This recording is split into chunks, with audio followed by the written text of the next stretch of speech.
नमस्कार, hornbill TV Bharat में स्वागत है। भारतीय जनता पार्टी के प्रदेश उपाध्यक्ष नीरज सिंह ने कांग्रेस नेता राहुल गांधी द्वारा छात्र आंदोलन पर कार्रवाई की जांच की मांग को लेकर तीखी प्रतिक्रिया दी। उन्होंने आरोप लगाया कि राहुल गांधी लोकतांत्रिक संस्थाओं पर सवाल उठाकर राजनीतिक लाभ लेने की कोशिश कर रहे हैं और नीरज सिंह ने कहा है कि केंद्र सरकार ने युवाओं के हित में एंटी पेपर लीक विधेयक लाकर प्रतियोगियों को परीक्षाओं से पारदर्शिता और सुनिश्चित करने की दिशा में बड़ा कदम उठाया है।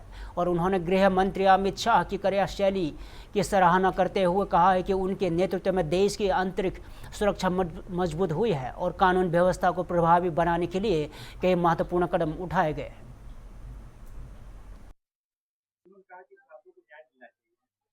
देखिए, छात्रों की कोई भी मांग है उसको सरकार ने सदैव प्राथमिकता पे रखा है, पर राहुल गांधी सदैव अपनी राजनीतिक रोटियां सेकने के लिए लोकतंत्र पर प्रहार करते रहे हैं।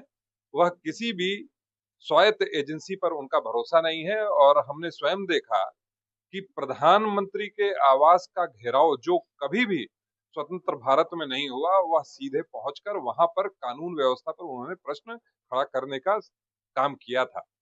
मैं कह सकता हूं कि भारतीय जनता पार्टी छात्रों के प्रति संवेदनशील है और आपने देखा कि किस प्रकार से विधेयक पास करके छात्रों के भविष्य को सुरक्षित करने का भी काम भारतीय जनता पार्टी के कार्यकाल में ही हुआ। पूर्व में भी पेपर लीक जैसी घटनाएं होती थी पर उस पर कोई भी कार्रवाई नहीं होती थी। अब जवाबदेही सुनिश्चित करने के लिए यह कदम भारतीय जनता पार्टी की सरकार ने उठाया। राहुल गांधी उससे डरते हैं, देश की गति चाहते हैं, अमित शाह से डरते हैं। जो भी अमित शाह जी के बारे में जानता है वह जानता है कि वह किसी से डरने वाले व्यक्ति तो नहीं है। मैं निशिकांत जी की से अपनी बात को जोड़ता हूं और उनके लिए मैंने कार्यशैली में उनके देखा है, उनके लिए राष्ट्र प्रथम का भाव होता है। कानून व्यवस्था न्याय उनकी कार्यशैली का एक अहम हिस्सा है और जब से वह गृह मंत्री बने हैं आपने देखा है कि पूरे देश से नक्सलवाद को किस तरह से उन्होंने समाप्त किया और आंतरिक सुरक्षा इस देश को सुदृढ़ करने की दिशा में जो उन्होंने काम किया है वो। उत्तर प्रदेश के गोरखपुर से एक बेहद संवेदनशील और दिल दहला देने वाला मामला सामने आया है। जिला हॉस्पिटल परिसर में लापता हुई 10 वर्षीय बच्ची मृत अवस्था में मिली है। इस मामले में यूपी 112 पर तैनात सिपाही अभिषेक यादव को गिरफ्तार किया गया है और पुलिस के अनुसार आरोपी पर बच्चे के अपहरण और हत्या का आरोप है। वही बच्ची के साथ दुष्कर्म की आशंका को लेकर पुलिस ने कहा है कि इसकी पुष्टि पोस्टमार्टम रिपोर्ट आने के बाद ही हो सकेगी। घटना के बाद पुलिस ने आरोपी के खिलाफ कानूनी और विभागीय कार्रवाई को शुरू कर दी है और वरिष्ठ पुलिस अधीक्षक डॉक्टर कौस्तुभ ने बताया है कि आरोपी को सेवा में बर्खास्त करने की प्रक्रिया भी शुरू कर दी गई है और मामले में सख्त कार्रवाई की जाएगी। ये जैसा कि आप सभी को विदित है कि 28 तारीख की रात्रि 10 बजे रिंकू शर्मा की बिटिया जिनका नाम था दीपिका जिनकी उम्र लगभग 10 वर्ष थी, ये सदर अस्पताल के सामने से इनके द्वारा बताया गया था कि किसी मोटरसाइकिल पे एक वर्दीधारी व्यक्ति द्वारा अपने साथ लेके गया है जो अभी तक लौट के नहीं आई है। इस क्रम में पुलिस की कई टीमों को सक्रिय किया गया था, अभियोग पंजीकृत किया गया था। नंबर प्लेट को जब हम लोगों ने ट्रेस किया तो ये मोटरसाइकिल 112 में नियुक्त आरक्षी अभिषेक यादव जो मूल रूप से गाज़ीपुर का रहने वाला है उसका हुआ। अभिषेक यादव को पुलिस द्वारा गिरफ्त में लेके इसे सघनता से पूछताछ की जा रही थी और साथ ही हम लोगों के द्वारा मोटरसाइकिल को सीसीटीवी में बैक ट्रेस और फ्रंट ट्रेसिंग किया जा रहा था। इस क्रम में बालिका की बॉडी आज हमें चिवटाहा पुल के पास से बरामद हुई है और इसमें पोस्टमार्टम हेतु बॉडी को भिजवाया गया है और परिजनों से प्राप्त तहरीर में समुचित धाराओं को बढ़ाते हुए अभियुक्त की गिरफ्तारी करते हुए अग्रिम विधिक कार्रवाई की जा रही है। इसमें अभी तक की प्रारंभिक पूछताछ में अभियुक्त की दुर्भावना प्रदर्शित हुई है और बच्ची द्वारा रजिस्ट करने के क्रम में बल प्रयोग में इस प्रकार का घटना कारित होना प्रतीत पाया जा रहा है और बाकी सारी चीज़ें अग्रिम विवेचना से स्पष्ट हो जाएंगी।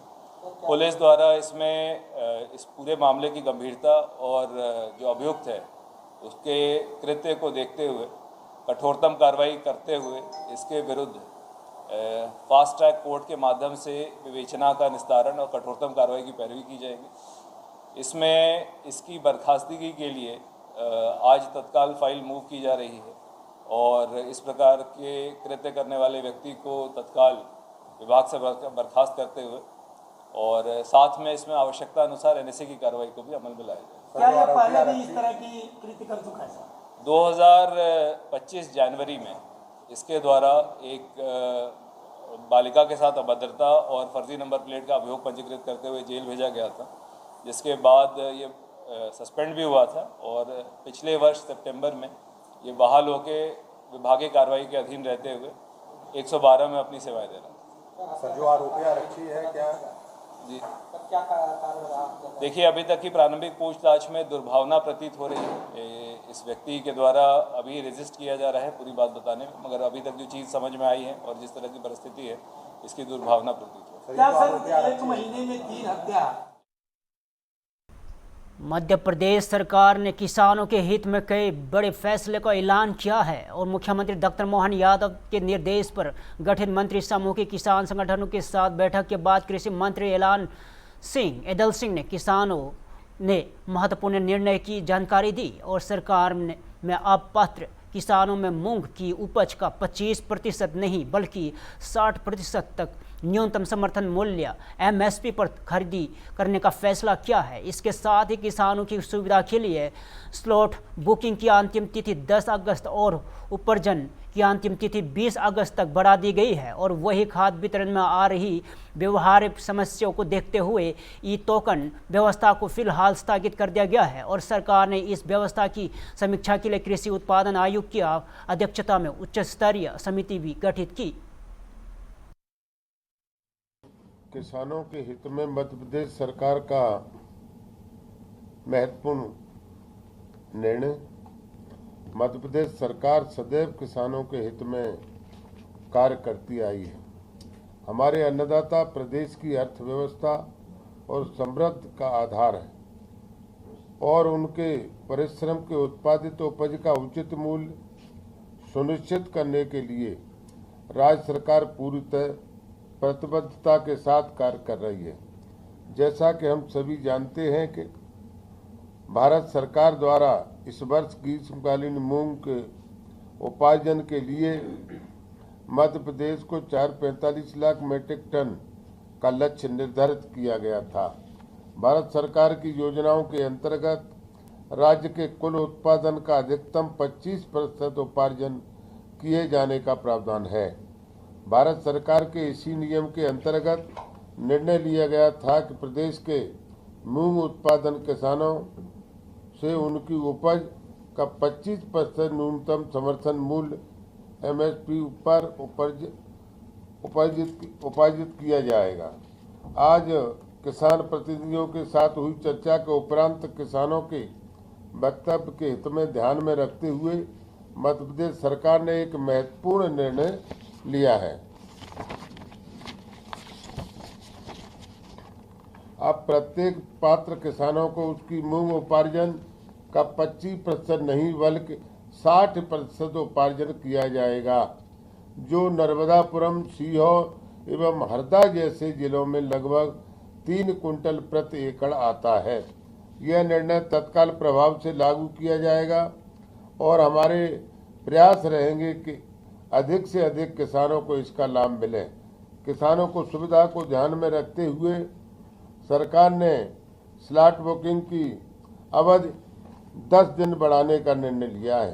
कहाँ पे ये प्रदर्शन जाएगा? देखिए मैं आपको सबसे पहले बताता हूँ, ये जो प्रदर्शन है पिछले 28 दिनों से चल रहा है और ये पहले हमने ब्लॉक लेवल पे करा, फिर हमारी वहां सुनवाई नहीं हुई, फिर सभी किसान संगठनों ने मिलकर जो हमारे मध्य प्रदेश की राजधानी भोपाल में हमने सभी साथियों ने मिलकर लगभग 200 किलोमीटर की पैदल परिक्रमा करने के बाद हम लोगों ने भोपाल की ओर कूच करी।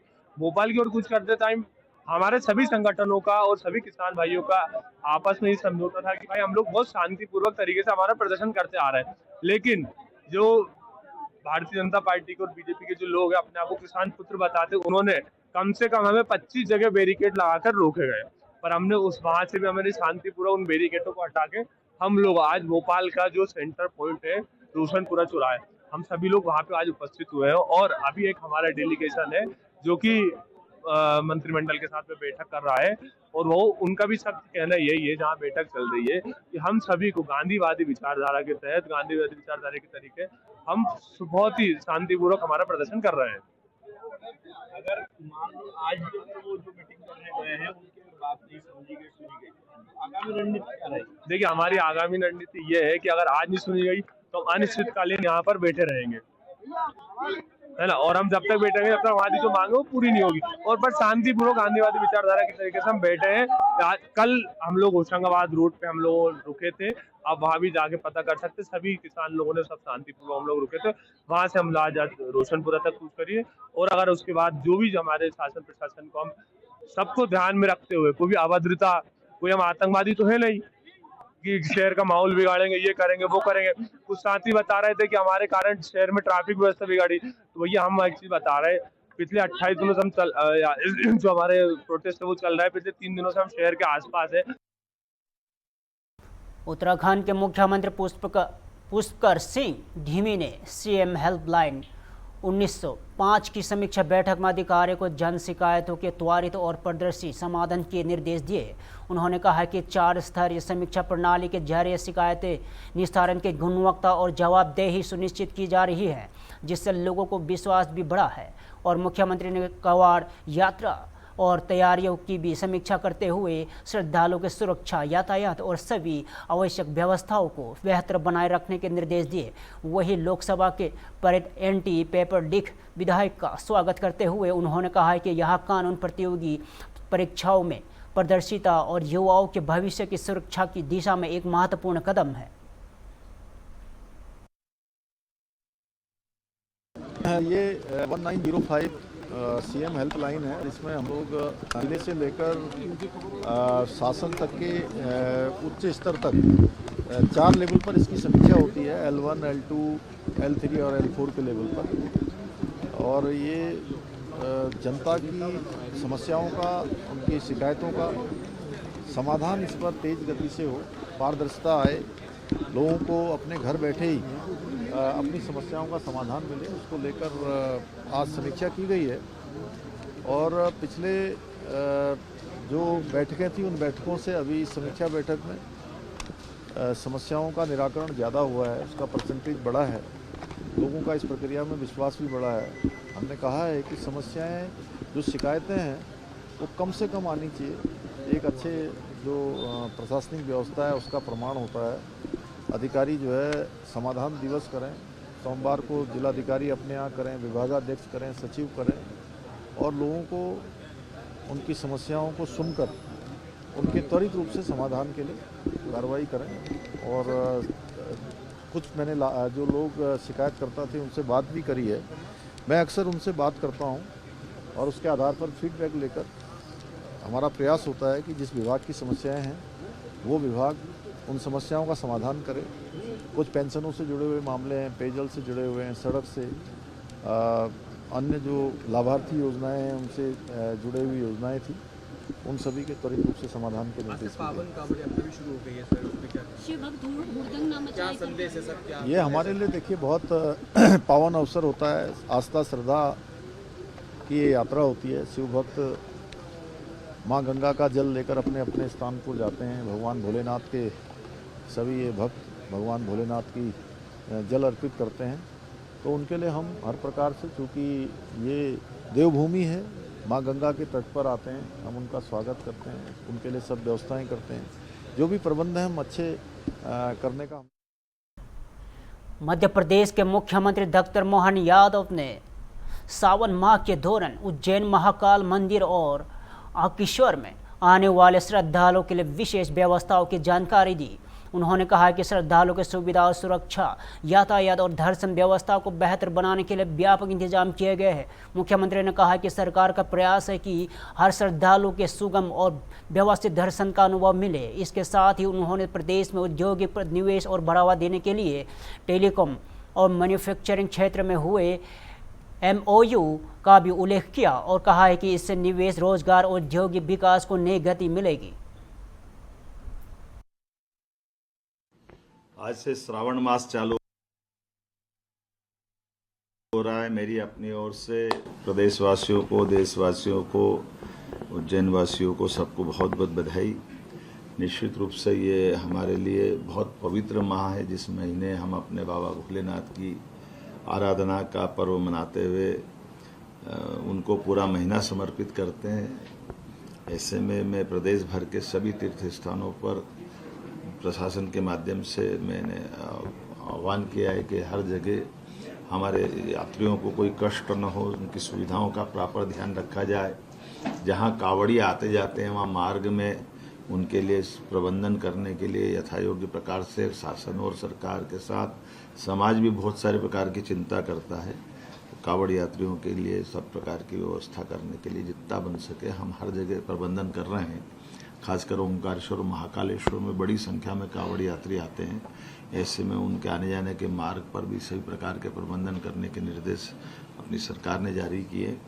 इसी के साथ ओंकारेश्वर के साथ ही साथ अमरकंटक पे भी छत्तीसगढ़ और मध्य प्रदेश की काफ़ी बड़ी संख्या में हमारे यात्री वहाँ भी आते जाते हैं। मैं उम्मीद करूँगा कि दर्शन की व्यवस्था, पार्किंग की व्यवस्था, प्रबंधन, कुछ रास्ते में जलपान या अन्य प्रकार के प्रबंधन करने के लिए भी सरकार तालमेल कर रही है। इसमें उज्जैन की तरफ महाकाल मंदिर समिति को भी मैंने कहा कि पर्याप्त रूप से जिनको फलाहार लगता है या इस प्रकार के प्रबंध लगते हैं हमारी व्यवस्था रहना चाहिए, जलपान की व्यवस्था भी होना चाहिए।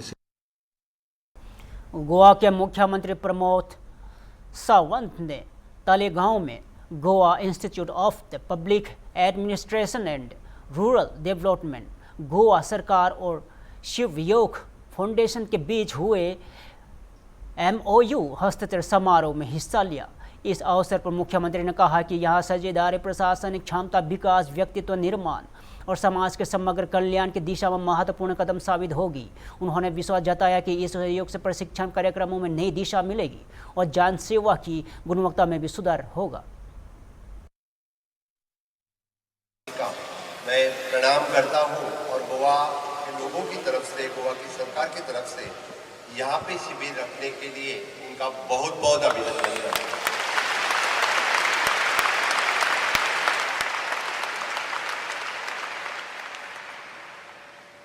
MOU तो एक बहाना था, मुझे आप सभी लोगों को मिलना था, इसीलिए मैं यहाँ पे आया।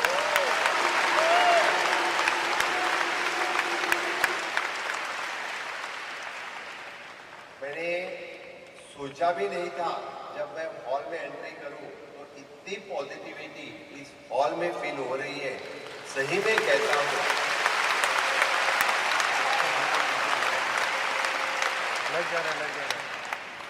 नो डाउट ये तो आचार्य जी की कृपा है, लेकिन आप लोगों के साथ में इतना सारा यहाँ पे ध्यान, धारणा और योग की बात हो रही है, इसी कारण इतनी सारी पॉजिटिविटी इस हॉल में पूरी भरी हुई है।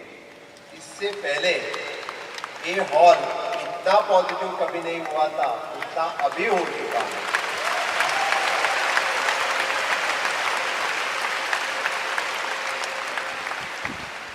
मैं तो कहूँगा कि आचार्य जी को जब आप चाहते हैं तभी, जब चाहते हैं तब गोवा में इस तरह का शिविर लेते रहो।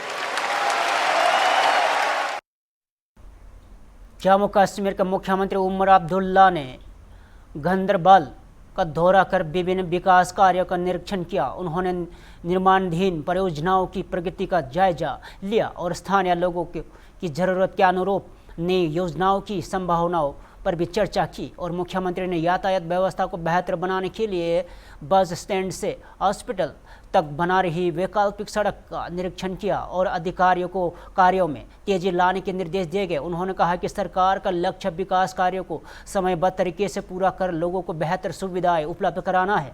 साथ ही उन्होंने पर्यटन परियोजनाओं की गति देने और क्षेत्र के समग्र विकास पर भी जोर दिया। कोई दौरा नहीं ना, मेरी अपनी कॉन्स्टिट्यूएंसी, बीच बीच में काम के रफ्तार और नए कामों की क्या ज़रूरत है उसके हवाले से आता जाता रहता है। कुछ ऑनगोइंग वर्क्स हैं, जिनकी रफ्तार में तेज़ी लाने की ज़रूरत थी। कुछ पब्लिक के डिमांड्स थे जिन पे शुरू करना था, और यहाँ पे जो ट्रैफिक के हवाले से बस अड्डे से अस्पताल जो एक ऑल्टरनेट रोड बनाई जा रही है उसका मुआयना करने के लिए आया था। फिर यहाँ कुछ लोगों से मिला, काम अपना कर लिया। No doubt, sir, you worked very hard from the beginning for the statehood. Do you think that your Delhi protest will yield?